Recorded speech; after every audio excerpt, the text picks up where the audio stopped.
Estamos a estudar o livro de Gálatas. Então a minha sugestão é que sempre que for possível possamos ler o livro todo, repetidas vezes, todas as semanas. E isso nos ajuda na assimilação e na compreensão, à medida que vamos sequencialmente a cada domingo pregar ou falar, meditar numa parte. Então hoje é capítulo 2, versículos 1 a 10.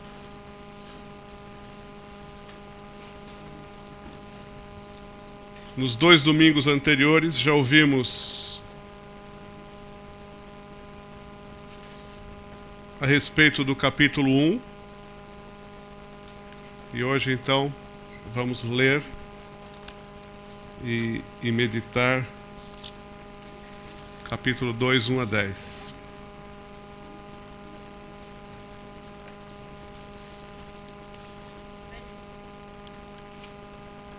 Todos acharam? Então o texto diz assim: 14 anos mais tarde, voltei a Jerusalém.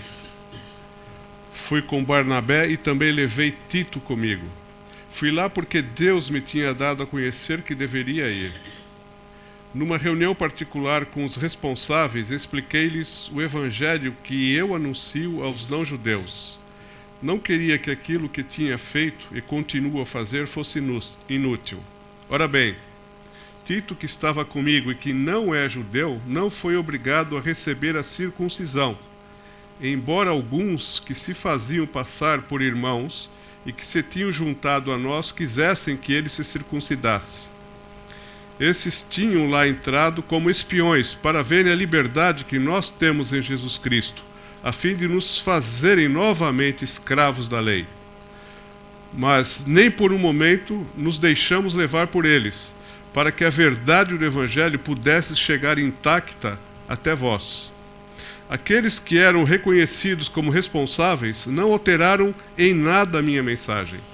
Na verdade, a mim nem me importa o que eles eram, pois Deus não julga pelas aparências. Pelo contrário, eles reconheceram que Deus me tinha encarregado de anunciar o Evangelho aos não-judeus, tal como tinha encarregado Pedro de anunciar o Evangelho aos judeus.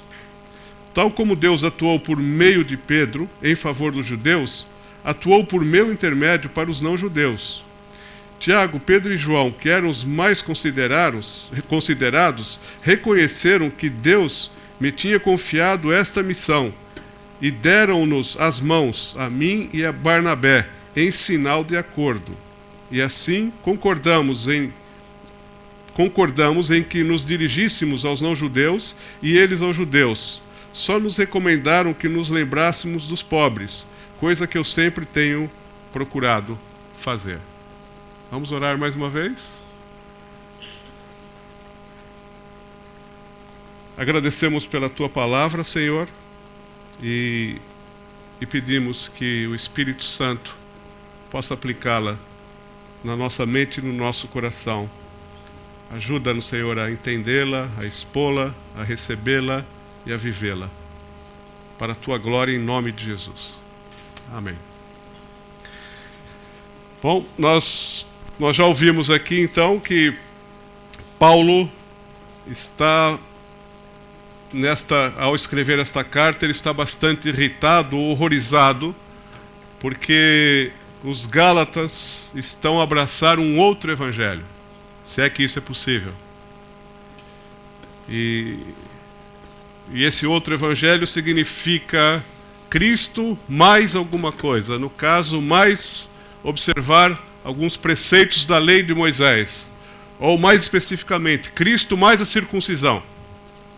E então eles estão a associar que para a salvação é necessário Cristo, sim, mas mais alguma coisa. E Paulo então não tolera isso, está bastante irritado, horrorizado com isso, e escreve para eles. Mas além disso, tanto a autoridade de Paulo quanto a mensagem que ele prega foram colocadas em causa. Tudo foi questionado. a autoridade apostólica de Paulo e a mensagem, o evangelho que Paulo estava a ensinar. Isso porque falsos cristãos que andavam pela região estavam exatamente a ensinar que para ser salvo era necessário Jesus Cristo mais alguns preceitos da lei judaica. Era necessário também a circuncisão. E nós podemos ainda lembrar que no capítulo anterior, Paulo então tenta nesta carta se defender e se afirmar aos Gálatas. E ele diz lá no capítulo 1, versículos 15 e 16, por exemplo, a respeito do seu chamado.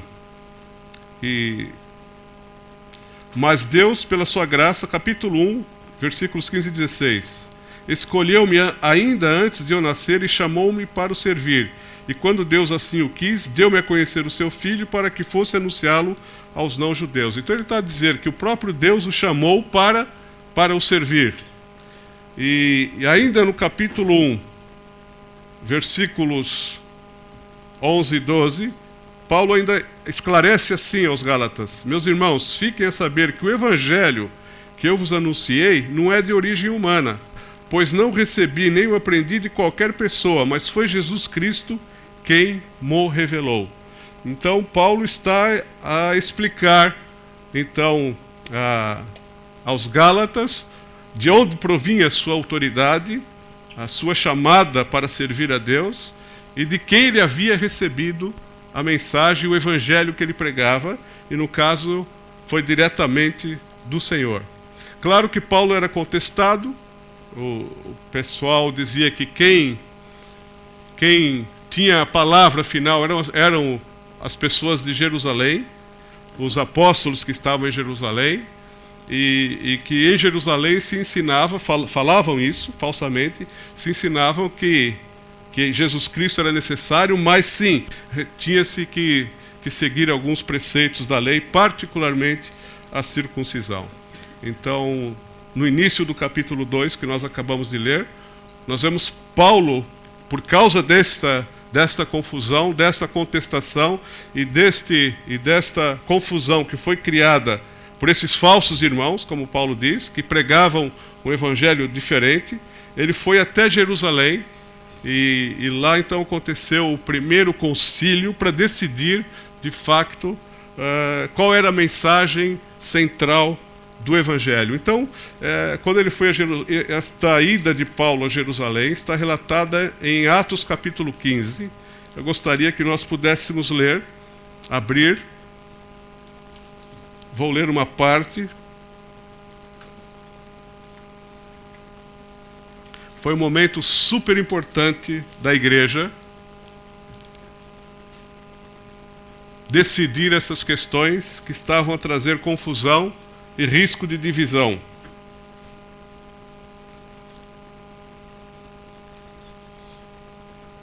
Atos capítulo 15.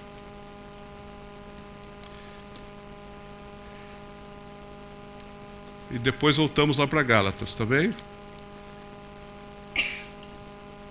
Então alguns homens que foram da Judéia para Antioquia começaram a ensinar isto aos irmãos: se não receberem a circuncisão como manda a lei de Moisés, não podem ser salvos. Paulo e Barnabé não estavam de acordo, estabeleceu-se uma grande discussão entre eles. Ficou então resolvido que Paulo, Barnabé e alguns outros fossem a Jerusalém tratar do assunto com os apóstolos e os presbíteros da igreja nessa cidade. E assim foram enviados pela igreja de Antioquia. Ao passarem pelas regiões da Fenícia e da Samaria, contaram como os pagãos se tinham tornado crentes em Deus. Esta notícia deu muita alegria a todos os irmãos. Quando chegaram a Jerusalém, foram recebidos pela igreja, pelos apóstolos e pelos presbíteros. Então Paulo e Barnabé contaram-lhes tudo que Deus tinha feito por meio deles. Porém, alguns membros do grupo dos fariseus, que se tinham tornado crentes, levantaram-se e disseram: é necessário circuncidar os crentes que não são judeus e fazê-los obedecer à lei de Moisés. Os apóstolos e os anciãos reuniram-se para estudarem o assunto. Após grande debate, Pedro levantou-se e disse: sabem muito bem, irmãos, que desde os primeiros dias, Deus me escolheu de entre vós para que os não-judeus ouvissem a minha boca a palavra do Evangelho, e também eles pudessem receber a fé. E Deus, que conhece o coração de todos, mostrou-se favorável para com eles, dando-lhes o Espírito Santo, assim como tinha dado a nós. Deus não fez nenhuma diferença entre nós e eles, pois perdoou-lhes também os pecados por meio da fé. Sendo assim, por que é que querem provocar Deus, obrigando agora esses discípulos a fazerem uma coisa que nem nós, nem os nossos antepassados conseguimos suportar? Ora, nós cremos que somos salvos pela graça do Senhor Jesus, tal como eles. Todos se calaram e assim ouviram Paulo e Barnabé contar todos os sinais milagrosos e prodígios que Deus tinha feito por meio deles, entre os que não eram judeus. Quando acabaram de falar, Tiago tomou a palavra e disse: meus irmãos, escutem. Simão Pedro acabou de nos explicar como Deus, desde o princípio, mostrou o seu cuidado em escolher entre as nações um povo para si mesmo. Isso está de acordo com o que os profetas escreveram. A Sagrada Escritura diz: depois disso voltarei para levantar outra vez a casa de Davi, que está caída, levantarei as suas ruínas e hei de pô-la de pé, para que os outros povos procurem o Senhor, bem como todas as nações que eu chamei para serem minhas. Assim diz o Senhor, que deu a conhecer estas coisas desde os tempos antigos. Por isso, a minha opinião é que não devemos causar dificuldades aos crentes não-judeus. Basta escrever-lhes para que não comam carne de animais oferecidos aos ídolos, nem de animais estrangulados, nem o seu sangue, nem pratiquem a imoralidade. Porque a lei de Moisés é anunciada em todas as cidades desde os tempos antigos e é lida todos os sábados nas sinagogas, até aqui. Então, o concílio claramente decidiu que não iria impor a lei mosaica aos crentes que não eram judeus, certo? E resolveram então mandar uma carta às igrejas para explicar essa importante decisão. Então foi um momento importante da igreja, porque poderia ter acontecido uma divisão logo a partir daqui. Os judaizantes, os cristãos judaizantes formaram uma corrente, e aqueles que não eram judaizantes, ou seja, contra agregar as práticas judaicas, formaram uma outra corrente. Mas não foi isso o que aconteceu, graças a Deus. Afinal de contas, tanto Paulo quanto os apóstolos que estavam em Jerusalém pregavam o mesmo evangelho, o evangelho da graça do nosso Senhor Jesus Cristo. E então a mensagem de Paulo nesta ocasião então foi confirmada. E isso pôde ser comunicado então aos crentes em geral, e particularmente Paulo escreve aos Gálatas a relatar tudo o que tinha acontecido neste encontro em Jerusalém. E ele ainda diz mais, voltando a Gálatas então capítulo 2, que nem Tito, que era um convertido não judeu, ele era grego, precisou ser circuncidado. Ele foi até Jerusalém e não exigiram que ele passasse pela circuncisão, como os outros, aqueles falsos irmãos, estavam a pregar. Não, precisa de Jesus, mas para ser salvo, precisa também da circuncisão. Então, isso não aconteceu. Que sorte Tito teve. Então o evangelho de Paulo foi confirmado por esse concílio em Jerusalém. Ok, foi um momento importante.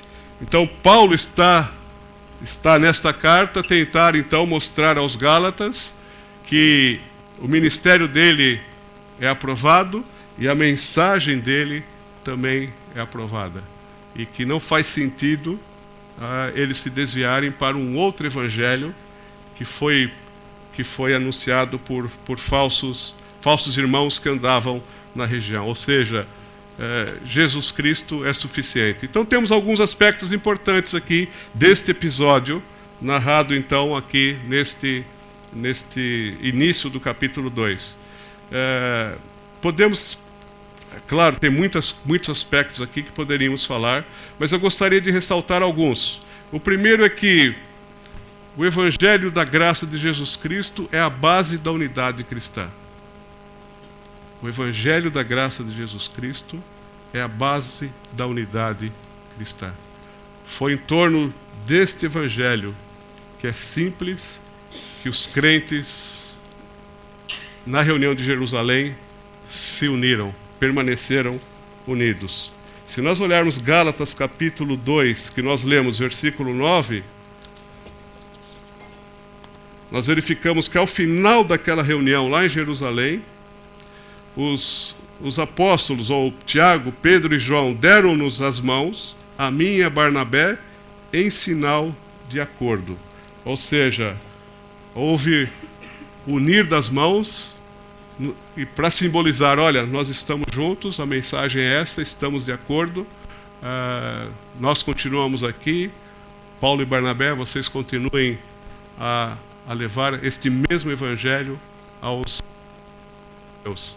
Então, o evangelho é simples e a unidade cristã deve ser formada em torno da simplicidade do evangelho, que Paulo muito bem resumiu lá em 1 Coríntios, não precisa abrir, eu vou ler, no capítulo 15, de 1 a 4. Quero recordar-vos, irmãos, a boa nova, ou o evangelho, que vos anunciei, a qual também acolheram e na qual se têm mantido firmes. Ela que vos há de salvar, se lhes forem fiéis, tal como eu vou-la comuniquei, a não ser que a vossa fé tenha sido em vão. Em primeiro lugar, transmiti-vos aquilo que eu próprio tinha recebido. Cristo morreu pelos nossos pecados, conforme o que está na Sagrada Escritura. Foi sepultado e no terceiro dia ressuscitou, como também está na Sagrada Escritura. Então Paulo faz um resumo da simplicidade do Evangelho. O que é a simplicidade do Evangelho? Nós somos pecadores, Cristo pagou o preço pelos nossos pecados para nos dar a salvação, morreu na cruz, foi sepultado, ressuscitou, está vivo e vai voltar. É isso. O Evangelho é isso. E isso basta, quando nós cremos nesta mensagem, basta para a nossa salvação. Não precisamos acrescentar absolutamente nada. E é em torno dessa verdade que os cristãos podem dar as mãos. Podemos estar unidos e caminhar juntos, diferentes igrejas, diferentes denominações. E é esse evangelho que nos traz a liberdade em Cristo. Libertação do pecado. E não precisamos voltar, como queriam aqueles falsos irmãos, à escravidão da lei, a obrigatoriedade de seguir princípios da lei mosaica. Então, Cristo nos liberta dessa obrigação. Somos livres, e somos livres também da escravidão ao pecado. O Evangelho, nesta simplicidade, nos liberta. Não precisa mais nada. E esse Evangelho tem que ser preservado. Esse Evangelho é que tem que ser preservado. Gálatas 2, 4 e 5 diz assim, diz que esses irmãos, eles tinham lá entrado como espiões para ver a liberdade que nós temos em Jesus Cristo, a fim de nos fazerem novamente escravos da lei. Mas nem por um momento nos deixamos levar por eles, para que a verdade do Evangelho pudesse chegar intacta até vós. Esse Evangelho simples, da graça do Senhor Jesus Cristo, deve ser preservado. Foi preservado, foi assim transmitido, e nós também precisamos, como Paulo fez, preservar esta simplicidade e a singularidade do Evangelho de Jesus Cristo. Porque, vez por outra, a Igreja do Senhor recebe outras influências, falsos irmãos e etc., querendo mudar a mensagem do Evangelho, querendo acrescentar outros itens para a nossa salvação, e até no sentido de nos levar a divisões, mas precisamos estar atentos para manter e preservar a mensagem essencial e central do Evangelho, que é a pessoa de Jesus Cristo e a sua obra a nosso favor. Ou seja, Paulo está a dizer, olha, vamos manter a verdade do Evangelho intacta e passá-la desta forma. E ele diz, olha, se alguém pregar outro Evangelho, como nós já vimos no capítulo 1, que já foi pregado aqui, é maldição. Não existe outro Evangelho. Qualquer outra coisa diferente é anátema, é maldição. Então, em torno da simplicidade desse Evangelho, da graça de Jesus Cristo, que a salvação é simplesmente um dom que ele nos dá gratuitamente, é em torno disso que a unidade cristã deve ser construída. É em torno desta verdade, em torno de Jesus, que podemos dar as mãos e caminhar juntos. Foi isso que aconteceu lá em Jerusalém. E ainda bem que foi assim.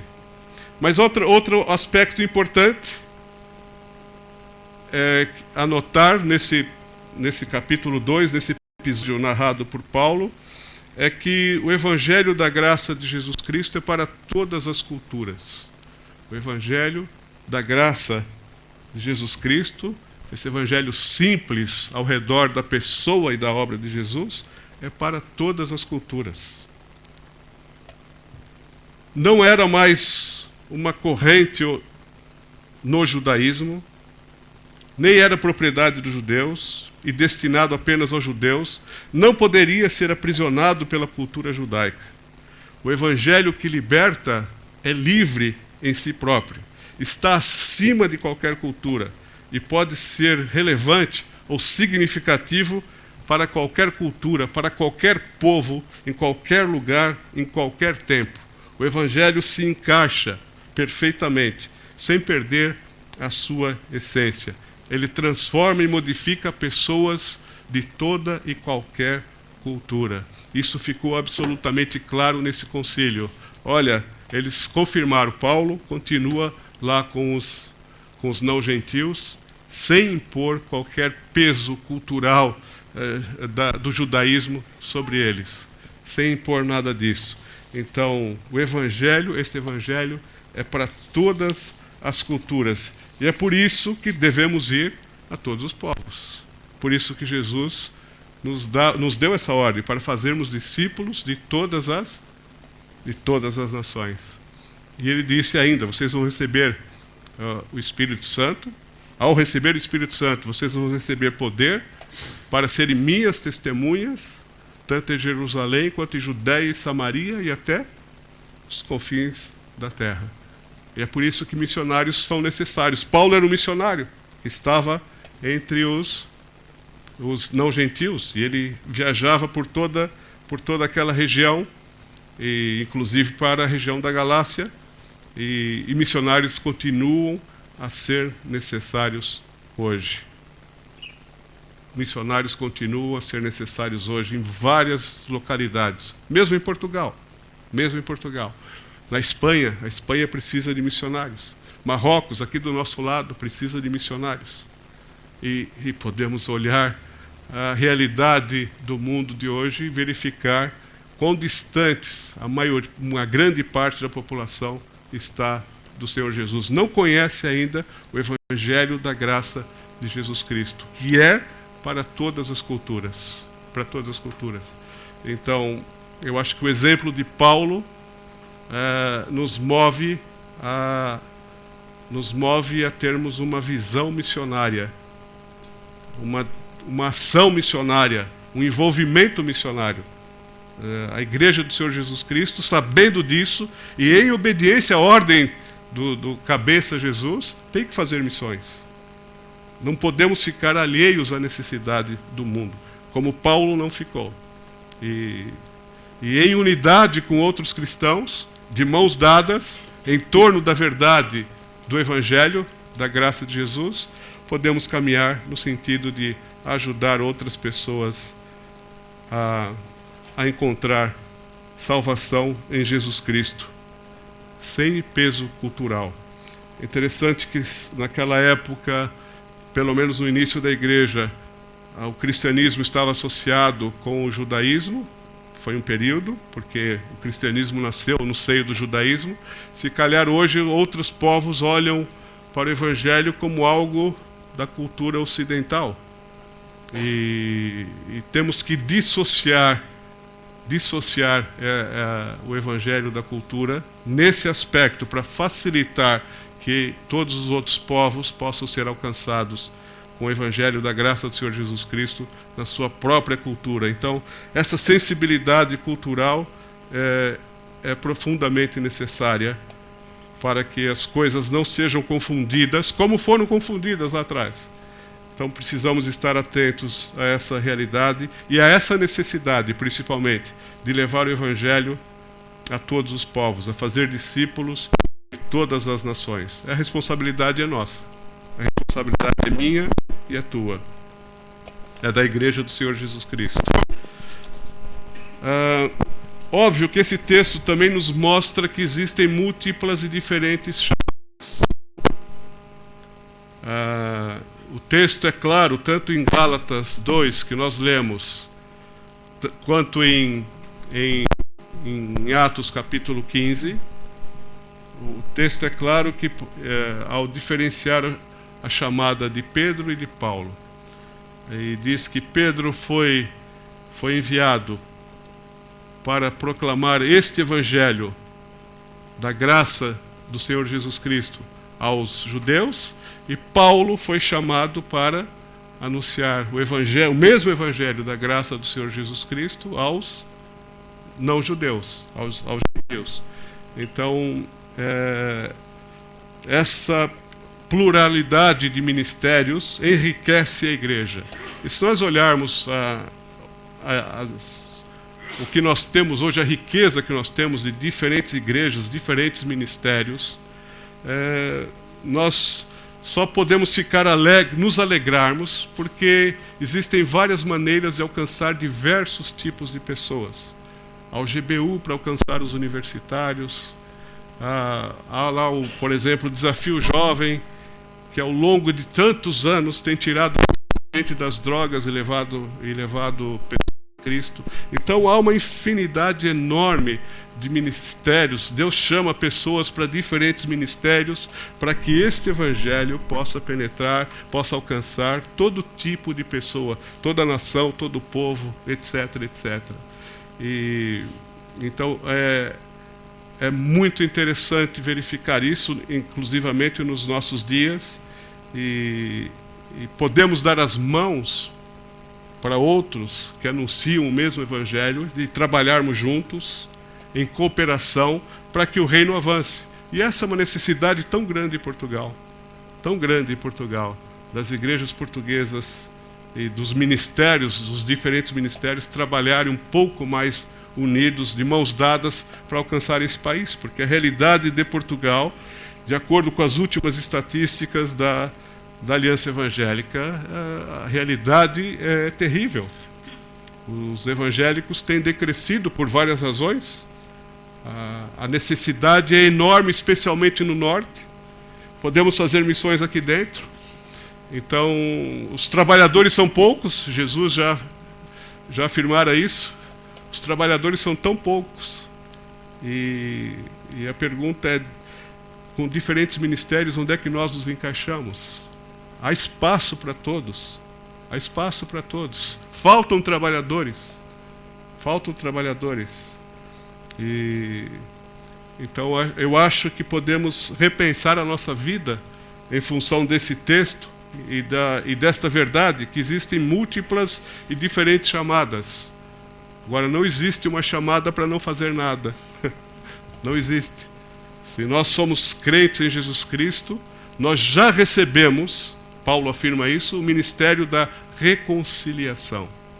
E o ministério da reconciliação é levar as pessoas a ter paz com Deus, através desta mensagem simples do Evangelho, através da salvação que é possível em Jesus Cristo. Muitas igrejas já não pregam mais o Evangelho, pregam qualquer outra coisa, já se distanciaram disso. É uma pena, mas acho que está na hora das igrejas em Portugal acordarem para essa realidade, darem as mãos e, junto com pessoas de fora, seja lá de onde for, trabalhar para alcançar esse país, sem perder a visão de fora também.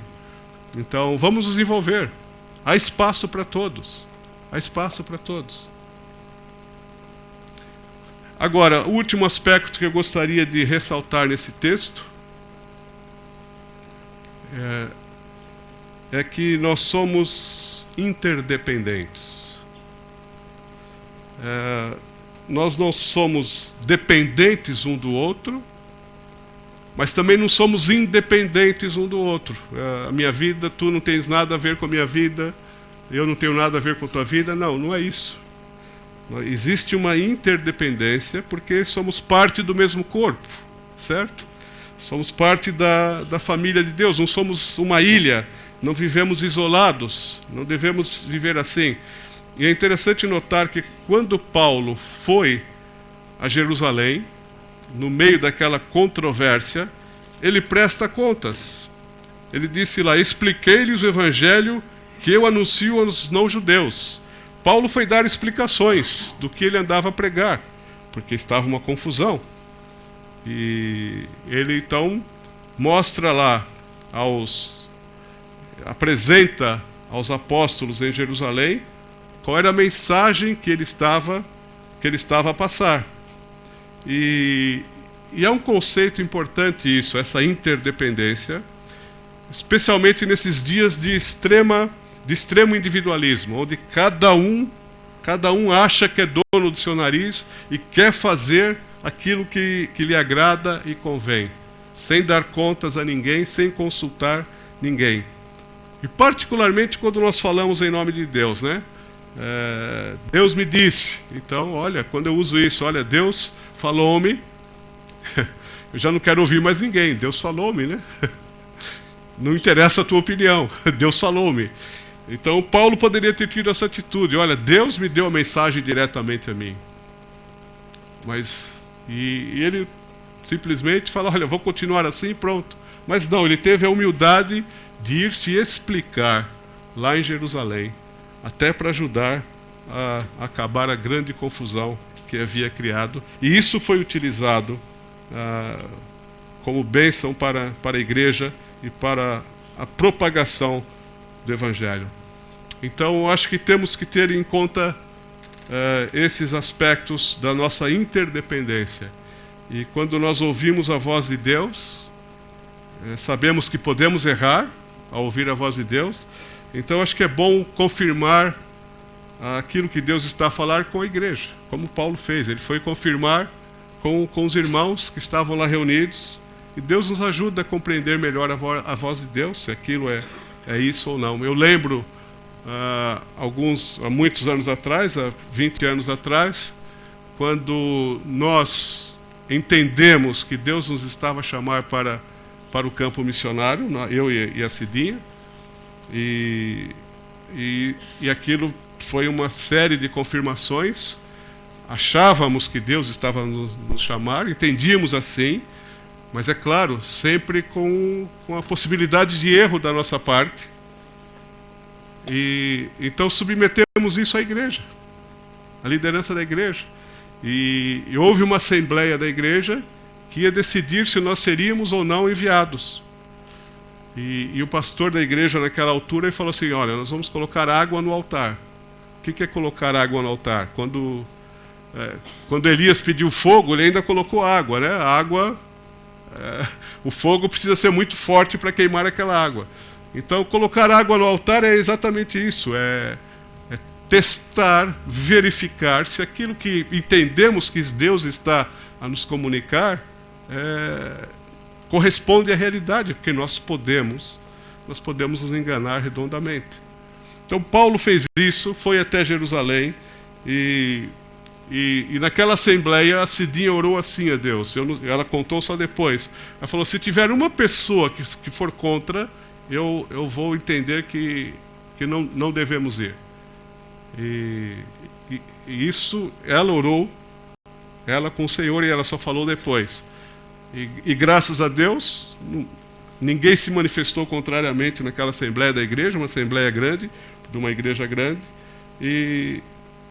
Então, eu penso que as decisões importantes da nossa vida, e isso Kim repete muito, nós devemos submeter uns aos outros. Devemos submeter uns aos outros. Essa interdependência é muito importante.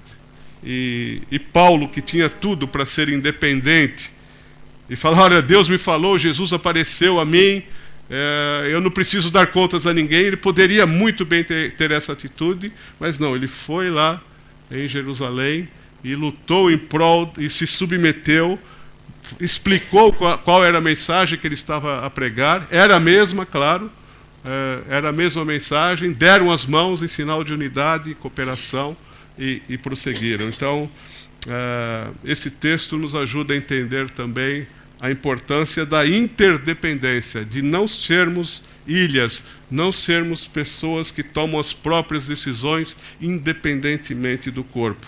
E nesse aspecto dessa interdependência, tem o último versículo que nós lemos. Olha, só nos recomendaram, lá em Jerusalém, recomendaram a Paulo, que nos lembrássemos dos pobres, coisa que eu sempre tenho procurado fazer. Então, os crentes de Jerusalém eram, naquela altura, mais pobres do que os crentes que estavam a ser alcançados fora de Jerusalém. Eles precisavam de ajuda.